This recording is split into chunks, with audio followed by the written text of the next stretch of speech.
What's up guys, Walking Bucket here, and in today's video, we're going to do 5 mock trades that I don't think will happen, but I would like to see happen.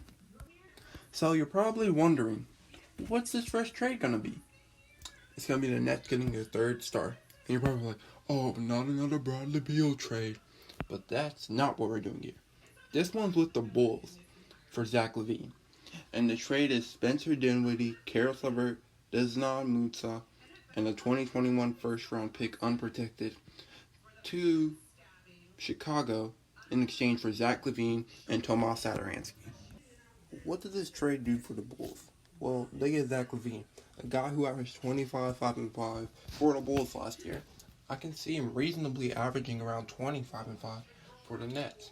He'll ease the pressure off of KD when he returns. Irving will not have to take 30 shots a game, and it's going to be tough to predict who's going to take the clutch shot, as all these guys can hit tough shots in the clutch. What else do they also get? They get a backup point guard in Tomas Satoransky, who is actually averaging 9.9 points, 5.4 assists per game, and he can replace Spencer Dinwiddie at the backup point guard position. He's been a quality point guard, and he provides veteran leadership. And maybe if we could develop some of the young role players that they have, kind of like Rhinos, Kuricks, and the rest of them. So what does this trade do for the Nets? Well, first off, they probably get a pick around 25 to 30, to be honest, since they're a true contender. But then they also get 2 really good pieces in Spencer Dinwiddie and Karis LeVert. Karis LeVert has been a super good scorer. Even had a 51-point game before. Averaged 17.7 points, about 4 rebounds and 4 assists. I think he could be a really good third option on this Bulls roster. So who'll be the first and second option? Well, of course it's going to be Lauri Markkanen. But then the newly acquired point guard Spencer Dinwiddie, who averaged 20.6 points per game and 6.8 assists per game, as a mix of the first and second scoring option on the Nets. Both teams may kind of have inflated stats, but I feel like the stats show something for both teams. And then they also get Donovan Mitchell, who averaged 4.2 points per game and 2 rebounds per game, and not many games played. He's kind of a role player now, but he has the potential to develop into a rotational bench piece. Time for trade number 2, and this one's actually is going to be a Bradley Beal trade, but this time he's going to a team you kind of don't expect, but I think this team really needs a scorer. That team is the Orlando Magic. The team needs guard scorers, and they already have so many bigs that they're able to give them up. So the trade is Bradley Beal to the Orlando Magic for Aaron Gordon, Mo Bamba, a 2020 first-round pick unprotected, a 2021 second-round pick, and a 2022 first-round pick unprotected. So, what do the Orlando Magic get? Simple. You get Bradley Beal, a.k.a. a 30-point-per-game scorer, and he's going to be on a team that actually knows how to play defense. Guys like Jonathan Isaac will lock up for you. Team Orlando Magic has been one of the best defensive teams in the league. They just struggle on offense. Bradley Beal will fit right in. They've been an 8 seed without a top scorer. And now you add a top scorer like Bradley Beal, I can see him being around the 5 seed in the East. Not even going to lie. Now, what do the Washington Wizards get? Easy. 2 guys who've been underused in the Orlando Magic because they have way too many bigs. Plus, they're still at a young age. And then you also get picks, which may not be too good, especially that 2020 pick, since the Magic are barely a playoff team. So it's almost like a lottery pick.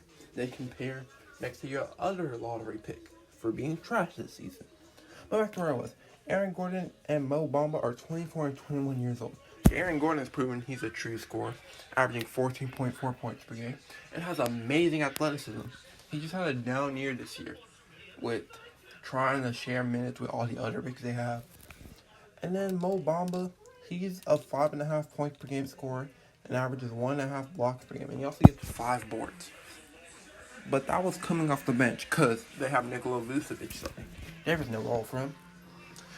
So the Washington Wizards' future line could be somewhere like John Wall, draft a shooting guard, maybe like Isaac Okoro. They could get their small forward would be either Troy Brown Jr. or Rui Hachimura, probably Rui Hachimura, a power forward of Aaron Gordon, and a center of Mo Bamba, with Troy Brown Jr. and Thomas Bryant coming off the bench. That could be a bright future. So what's trade number 3? Oh wait, we're reuniting Steven Adams with maybe an old friend. So Steven Adams is getting traded to the Houston Rockets in exchange for PJ Tucker, Eric Gordon, and a 2021 first round pick. So what do the Rockets get? It's pretty obvious. They get the guy that they're kind of desperately needing, and that is a center. And Steven Adams is a perfect center for this system. A guy who can do the role that Clint Capella provided them before. Won't be as good on lobs, but can still get lobs once in a while. And even showed his range and his shimmy. He averages easily about a double-double a game and provides hard screens and stands up for his teammates. So if Russell Westbrook gets added or anyone on their roster, Steven Adams would be there to break it up and protect his teammates. So what do the Oklahoma City Thunder get? Two kind of bad contracts, but they both provide impact to a team. Eric Gordon can be an amazing bench piece. Off the bench, he averages 14.5 points per game. He can be the elite scorer next to Dennis Schroeder, and that Oklahoma City Thunder bench will be fire. What else would they get? PJ Tucker, who is able to play center, power forward, and small forward. He averages 7 points and 7 rebounds a game, and his defense is outstanding. He'll help provide defense to this Oklahoma City Thunder team. And I feel like him defensively next to CP3 and Shea would be really nasty. The only problem is it leaves them without a center. Luckily, they could draft a good center, even though this is a very guard-heavy draft. If a good center falls to them, I think that could be their starting center that they can try and develop. But if they can't get a center that they like, they may have to just roll with PJ Tucker. Or maybe start a guy like Mike Muscala or Nerlens Noel. Time for trade number 4. And this time, the Celtics find their starting center. And he's from the Spurs. LaMarcus Aldridge and Patty Mills will be traded to the Boston Celtics. In exchange, they get Gordon Hayward, assuming he accepts his player option, Vincent Poirier, a 2020 Hawks second, and a 2023 Celtics second. So what does Boston get? Easy. They fill their starting center role with a player who has proven that he can kind of be an all-star type of center. This year he's been averaging 18 and 7 a game with 2.5 assists per game. And he's starting to develop a three-point shot with his mid-range shot already being deadly. And he can provide spacing or work in the post with all the spacing around him. Then they also get maybe a new 6-man Patty Mills. He's not a bad player. He's actually a decent backup point guard, averaging 11.7 points per game. He provides veteranship to the bench of the Celtics. You can see a starting 5 of Kemba Walker, Marcus Smart, Jaylen Brown, Jason Tatum, and LaMarcus Aldridge. Now, you cannot tell me that is not nasty. So, what do the Spurs get? They get a guy who's kind of on a huge contract, but it's going to expire. And he's proven that he's kind of rebounding this season, averaging around 17 points per game before getting a hand injury. But before that injury, he was really balling. Vincent Poirier, he hasn't done much for the Celtics, but he can be a filler center, probably off the bench. And then they get a 2020 Hawks second, which the thing about that is, it's probably going to be a high second. So it's almost like a late first. They could get someone with a little bit of value and can immediately play for them. If not, go to the G League, develop even more skills, and be an instant impactor the following season. You also get a future second, which they can actually get an asset or package that to continue contending in the future. So, what's the final trade? Just know this one is kind of a blockbuster, and that this will probably never happen ever, but I just did it just for fun. It's a 4-team trade involving the Lakers, Jazz, Thunder, and Trailblazers. The Lakers receive Dennis Schroeder and Donovan Mitchell. The Jazz receive Chris Paul, CJ McCollum, Kyle Kuzma, Taylor Horton-Tucker, a 2020 unprotected first, a 2022 top 3 protected first. The Thunder receive Mike Conley, Danny Green, Tony Bradley, a 2021 second from the Jazz, a 2022 Spurs second from the Jazz, and a 2024 Lakers first round pick. The Blazers receive Bojan Bogdanovic, Joe Ingles, a 2021 first from the Jazz, and a 2023 second from the Jazz.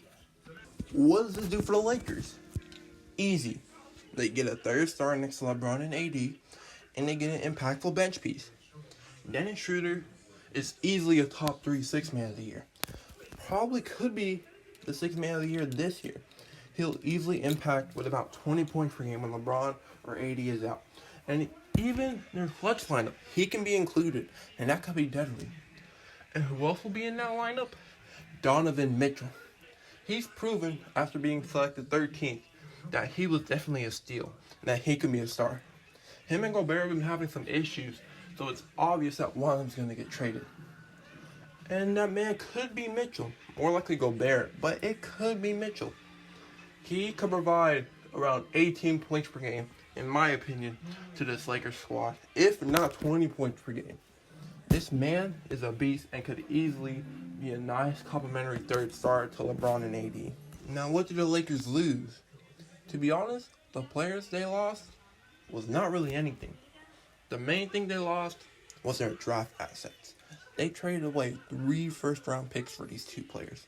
Plus, they traded away probably their young backup power forward, if not starting, in Kyle Kuzma. A young role player in Taylor Horton-Tucker. You don't know if he could be something special in the future. And their veteran, Danny Green, mostly to make contracts work to get Dennis Schroeder. Now, what did the Jazz get? Simple. They get assets that can still help them contend.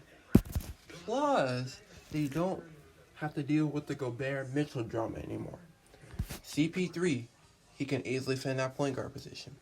CJ McCollum, he can easily fit in that shooting guard position. Kyle Kuzma, he can easily fit in that power forward position. Gobert, he can fit in that center position. Literally, all they need is a small forward, which Royce O'Neal's not a bad one. But if they get a good starting small forward, this team will look deadly. Plus, they have picks from trading away Mitchell that they could use in trades to get a small forward. Taylor Horton-Tucker will probably be a G League type of player. Hopefully he can be a rotational piece. So what did they lose? Their star shooting guard. They lost their starting wings. They're going to be gone. They lost their starting point guard, even though he's replaced with who I think is actually a huge improvement. And their young center, Tony Bradley, who I think could have high upside. How many draft assets were traded, except that 2021 Jazz first? Because if the Jazz just completely crumble after in the 2020-21 season, that pick could be really valuable. Well, how does this help the Thunder? Well, what do they get? They get a chance to rebuild. They get a filler point guard in Mike Conley, who can still be that mentor to Shai Gilgeous-Alexander as the future guard of the Thunder. They get Danny Green, another veteran, who can help out Shai, and not just Shai, they could even help out Luguentz Dort, Terrence Ferguson, Hamidou Diallo, multiple guards. And then Tony Bradley, a young center who could honestly be the backup center of the future for the Thunder. I don't think he'll be starting, but I think Steven Adams can really teach Tony Bradley his grittiness, how he chases boards, how he sets hard screens, maybe even try to push him to get even stronger. They also get a first and 2 seconds. The first from Schroeder and a couple seconds from the Jazz for trading Chris Paul. So, what did they lose? Easy. Their 2 guards. Their starting point guard, who's had a breakout season in CP3, and their star 6-man in Dennis Schroeder, which will ruin their bench production, but it won't be completely awful. It just won't be as special without Dennis Schroeder. So now the Trailblazers, what do they get? A new chance to contend. They had a point guard in Lillard, a shooting guard in CJ McCollum, and a center in Hassan Whiteside, and Yusuf Nurkic.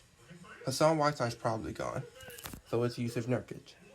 They really just needed a starting small forward and power forward, with probably Rodney Hood not looking like a great starting caliber small forward. And even at power forward, Melo's probably gone. I don't see him resigning. So what do they get? They trade away CJ McCollum, who's a really valuable asset. But they get Joe Ingles to be that starting small forward, and Bojan Bogdanovic to be that starting power forward. Plus, they get a 2021 Jazz first. They could use the package in the trade to probably get a new starting shooting guard and continue to contend, since Dame really wants to contend. So, what do they lose? Dame's partner in crime, their second man, CJ McCollum, who's a real tough scorer. Bojan's putting about the same amount of points as CJ, but it just won't be the same without CJ. But I think the Blazers can really contend with the assets they get to pack to trade for a shooting guard. Or maybe they give the chance to Anthony Simons or Gary Trent Jr. Or maybe even Ronnie Hood to develop as the starting shooting guard of the future for the Blazers. So, what do you guys think about these trades? Comment below and make sure to like and subscribe. Peace out, guys.